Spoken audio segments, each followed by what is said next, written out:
Del Evangelio según San Juan. Al atardecer del primer día de la semana, los discípulos se encontraban con las puertas cerradas por temor a los judíos. Entonces llegó Jesús y poniéndose en medio de ellos les dijo: la paz esté con ustedes. Mientras decía esto, les mostró sus manos y su costado. Los discípulos se llenaron de alegría cuando vieron al Señor. Jesús les dijo de nuevo: la paz esté con ustedes. Como el Padre me envió a mí, yo también los envío a ustedes. Al decirles esto, sopló sobre ellos y añadió: reciban el Espíritu Santo. Los pecados serán perdonados a los que ustedes se los perdonen, y serán retenidos a los que ustedes se los retengan. Tomás, uno de los 12, de sobrenombre el mellizo, no estaba con ellos cuando llegó Jesús. Los otros discípulos le dijeron: hemos visto al Señor. Él les respondió: si no veo la marca de los clavos en sus manos, si no pongo el dedo en el lugar de los clavos y la mano en su costado, no lo creeré. 8 días más tarde estaban de nuevo los discípulos reunidos en la casa, y estaba con ellos Tomás. Entonces apareció Jesús, estando cerradas las puertas. Se puso en medio de ellos y les dijo: la paz esté con ustedes. Luego dijo a Tomás: trae aquí tu dedo, aquí están mis manos. Acerca tu mano, métela en mi costado. En adelante no seas incrédulo, sino hombre de fe. Tomás respondió: Señor mío y Dios mío. Jesús le dijo: ahora crees porque me has visto. Felices los que creen sin haber visto. Jesús realizó además muchos otros signos en presencia de sus discípulos que no se encuentran relatados en este libro. Estos han sido escritos para que ustedes crean que Jesús es el Mesías, el Hijo de Dios, y creyendo tengan vida en su nombre.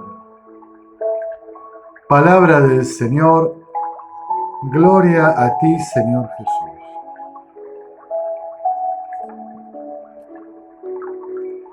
Mi amor vence al mundo,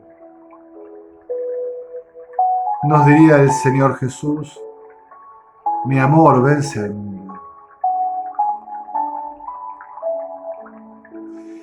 En este domingo de resurrección de la octava, el segundo domingo de Pascua, la Iglesia durante tantísimo tiempo recordó y hacía presente en la Eucaristía a los catecúmenos que habían recibido los sacramentos y en los sacramentos habían vivido la Pascua, el bautismo, la confirmación, la Eucaristía.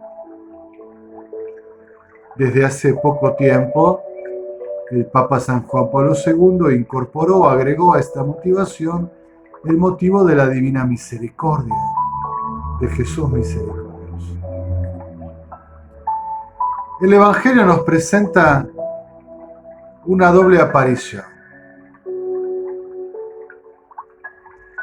El Señor Jesús, en el mismo día de la resurrección, se aparece en medio de ellos encerrados en la casa por temor, les da la paz, sopla el Espíritu Santo sobre ellos, es Pentecostés,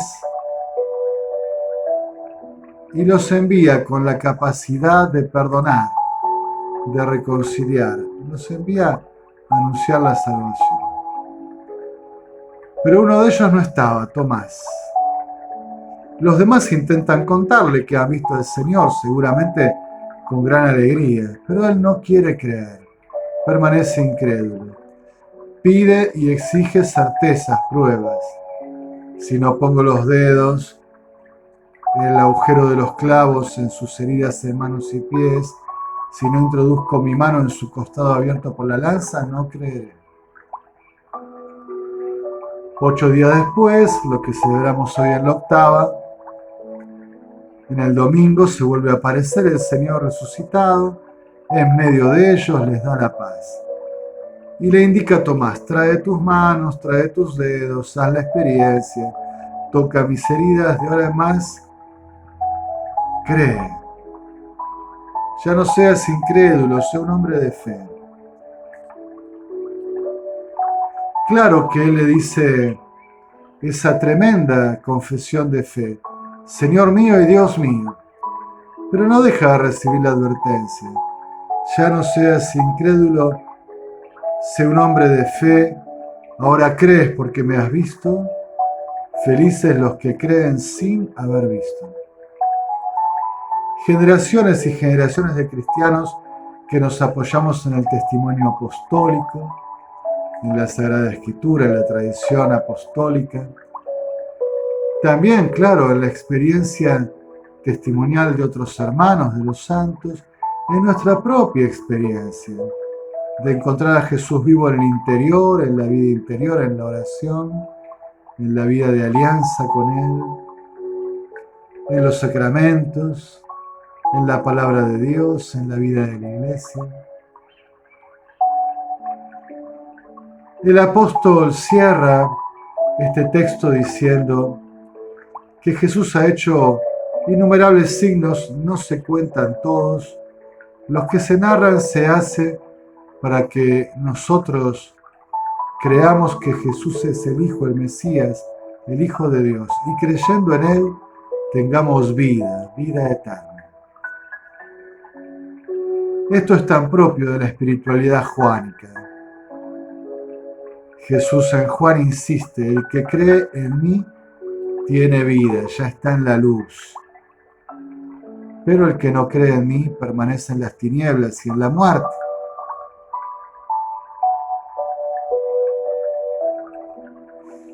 Justamente la segunda lectura nos traía la primera carta de Juan, que afirmaba: el que cree que Jesús es el Cristo ha nacido de Dios. Si creen en Jesucristo, vida nueva, nacimiento a la vida de Dios. Somos reengendrados como hijos. El que ama al Padre ama también al que ha nacido de Dios, de Él. Ama también al que ha nacido de Él. Y esto evidentemente se dice de Jesús, que procede eternamente del Padre eterno. Pero también se podría decir de la Iglesia, ¿no? De todos los que han nacido de Dios. La señal de que amamos a los hijos de Dios es que amamos a Dios y cumplimos sus mandamientos. La señal de que somos iglesia, que somos comunidad de fe, es que respetamos el estilo de vida de los hijos de Dios. Es decir, que cumplimos los mandamientos, guardamos la palabra, vivimos según los preceptos, las normas, el proyecto del Padre, en comunión con su Hijo en el Espíritu Santo. El amor a Dios consiste en cumplir sus mandamientos. El amor es muy concreto. Nosotros miramos el amor solo como una experiencia anímica, psicológica, un sentimiento, una emoción, una pasión. Pero el amor es mucho más. Aquel varón y aquella mujer que se enamoran creen que conocen el amor. Simplemente es el punto de inicio que les ayuda a atraerse, a cautivarse, a seducirse, a intercambiar, a ser recíprocos, a embelezarse uno en el otro, Pero llegará el tiempo pronto de que descubran que también hay limitaciones, falencias, dificultades. No todo es brillante. Y ahí el enamoramiento va dando lugar a un amor un poco más maduro.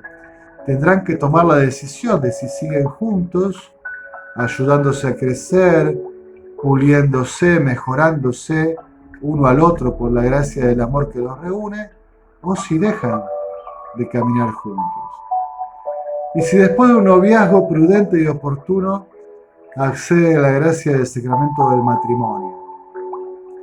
Otros se van directo a vivir juntos, pensando que sin el amor de Dios su amor humano podrá sostenerse, tendrá un sentido salvífico de maduración y redención. Optaron por el sacramento del matrimonio y sin embargo ellos, o los que simplemente viven juntos sin la gracia sacramental, pasan los años y experimentan que puede haber fracturas, el amor se puede enfriar, se puede enfermar, puede haber maltratos, puede lastimar al otro. Por ahí rompen el vínculo. Era amor, sí. Maduro y pleno, parece que no. Se malogró el amor. Otros caminan más tiempo, 40, 50 años juntos, y ahí entienden que el amor es un camino, es justamente ese proyecto construido juntos, por el intercambio, por el respeto, por la fidelidad, la resistencia a las tentaciones, la creciente confianza, la transparencia, multitud de decisiones en común.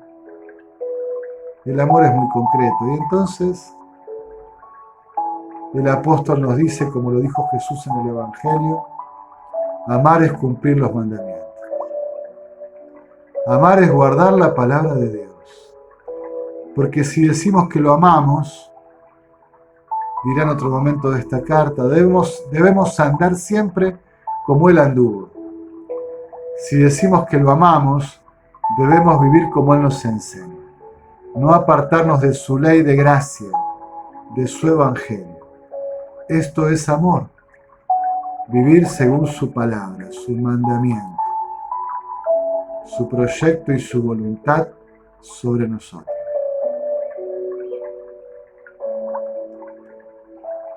El amor de Dios consiste en cumplir sus mandamientos y sus mandamientos no son una carga.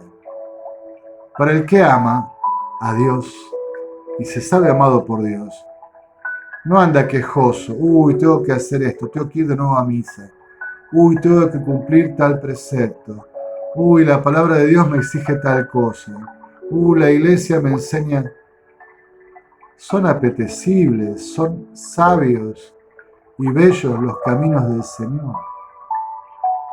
No son una carga, son un manjar, son caminos de liberación, de maduración, de plenitud, de crecimiento, de gozo, de sanación, de santificación.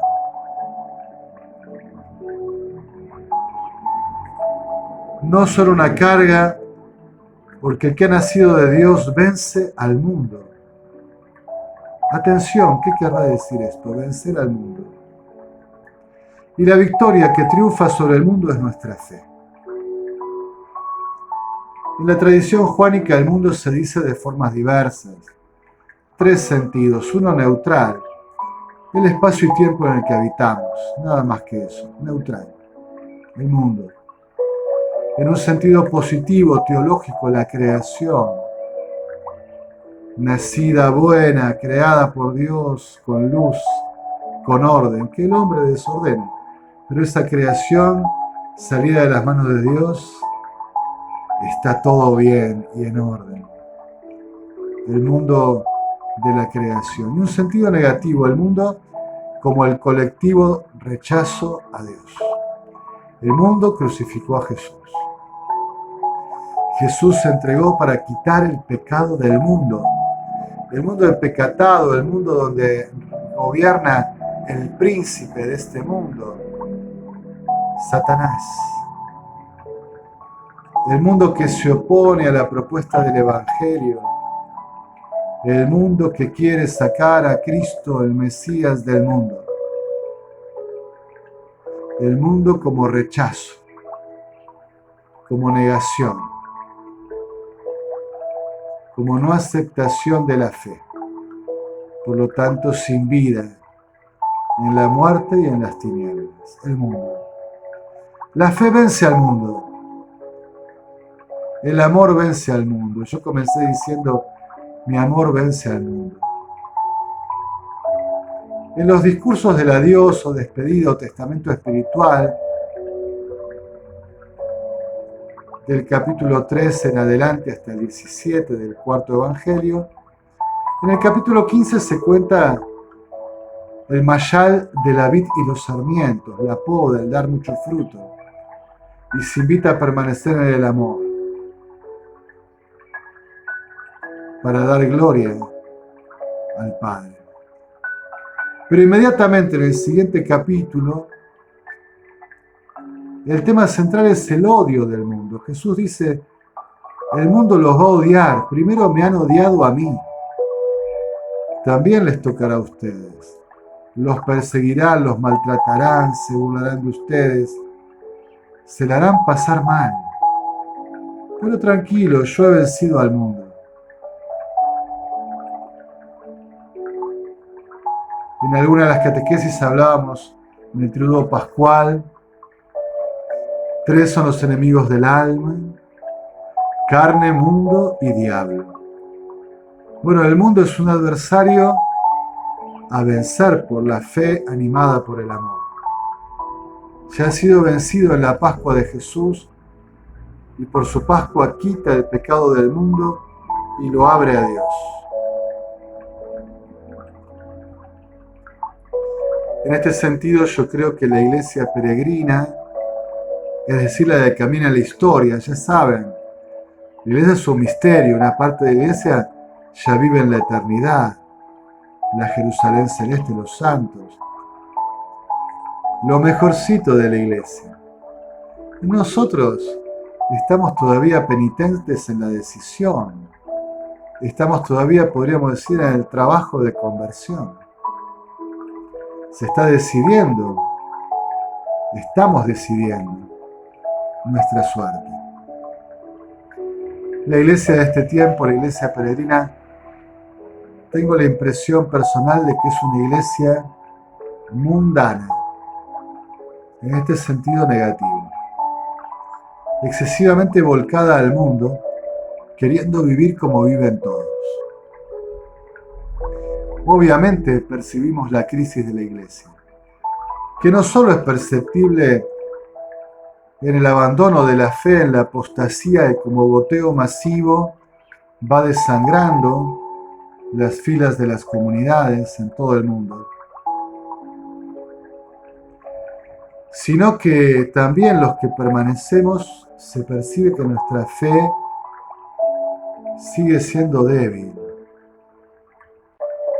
La forma de vivir y de resolver, por ejemplo, la crisis de la pandemia nos ha manifestado la profunda debilidad de nuestra fe.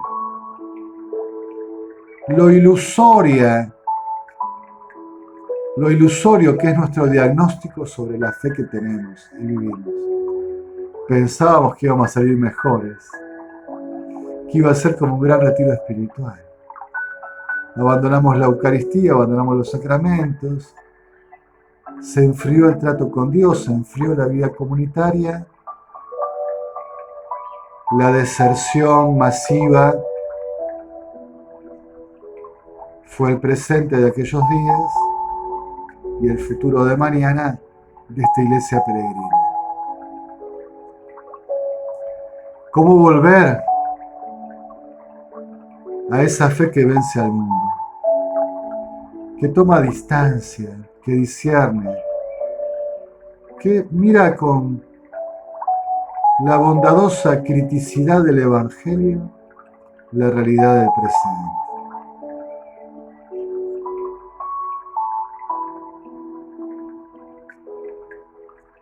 Jesús se presenta y puede mostrar las llagas de su cuerpo. A veces pensamos la cruz como un mal momento, un mal trago, que hay que pasar prontito. Menos mal que viene la resurrección.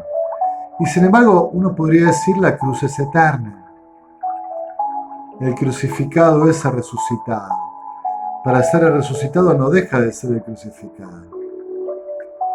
Es el mismo Cristo. ¿Por qué el Padre iba a borrar esas marcas? ¿No son el testimonio, la garantía de cuánto nos ama en Cristo Jesús? ¿Cuánto padeció y se entregó por nosotros? Las llagas son un trofeo de victoria. Es el amor victorioso, el amor entregado, el cordero degollado.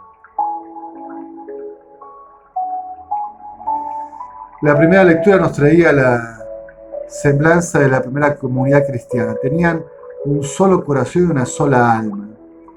Y si buscamos otros textos tan famosos, compartían todo, la fracción de pan en las casas, acudían al templo a hacer la oración, a la enseñanza de los apóstoles, les expulsaban los demonios y curaban los enfermos. Estaban atentos, compartían, a nadie le faltaba nada, cubrían las necesidades de cada uno con la generosidad en el compartir, en la donación. Y uno dice, qué bonito la comunidad ideal. ¿Cuál es la clave? Jesús resucitado, caminando en medio de ellos, un Jesús vivo.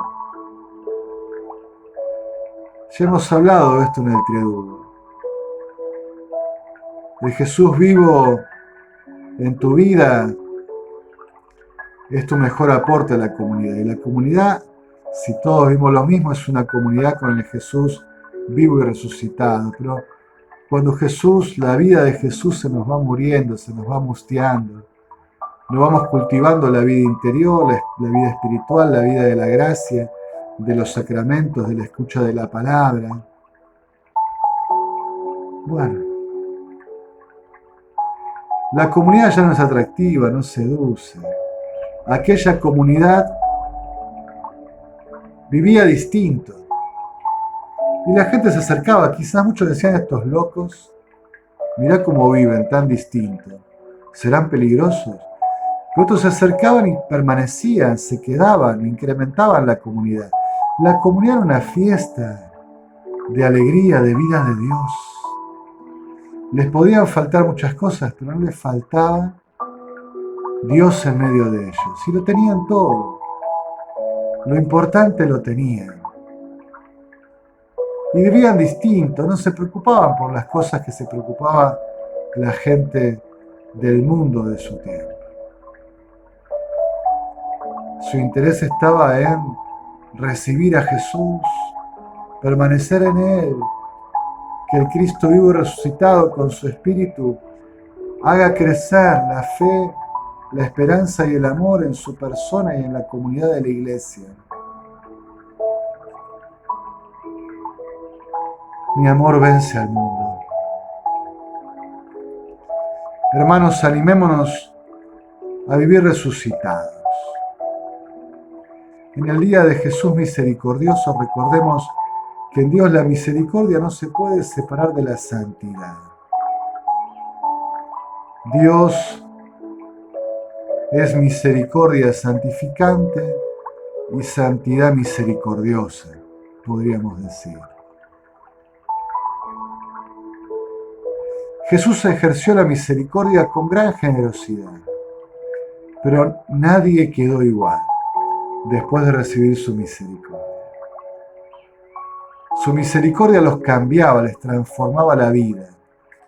Eran un desastre quizás cuando llegaban a Él. No los condenaba, pero cuando los amaba, les cambiaba la vida.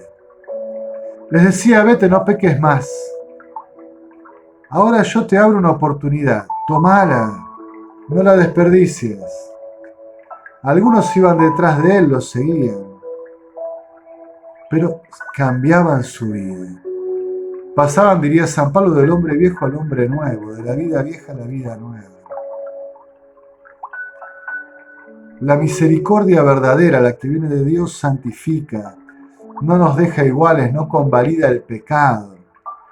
¿Qué clase de amor es ese que te deja caído, lastimado, viviendo algo desordenado, purulento, enfermizo, que te malogra como persona?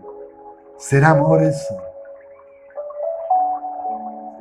El amor sana, libera, limpia, restablece, recrea, regenera, restaura, levanta, eleva, santifica. El amor que vence al mundo santifica. En estos tiempos de crisis, miren si quieren la historia de la iglesia. No es cuando la iglesia se quiso adaptar al mundo, vivir según la moda, las ideologías, hacer convenios con los poderosos,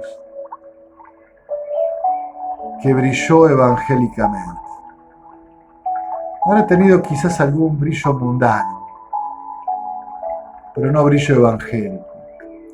El brillo evangélico siempre se lo dieron los santos, que hablaban de reforma, de conversión, de cambio de vida, de ir por más, de ir por todo, podríamos decir, de quemar las naves y salir hacia adelante, de entregarse sin reservas y sin límites. El progreso de la iglesia, y para decirlo mejor, la manifestación, una mejor manifestación del reino de Dios y del rostro de Cristo en la iglesia, no se produce por la adaptación al mundo, sino por la fidelidad a Dios, por guardar sus palabras. Eso es amor.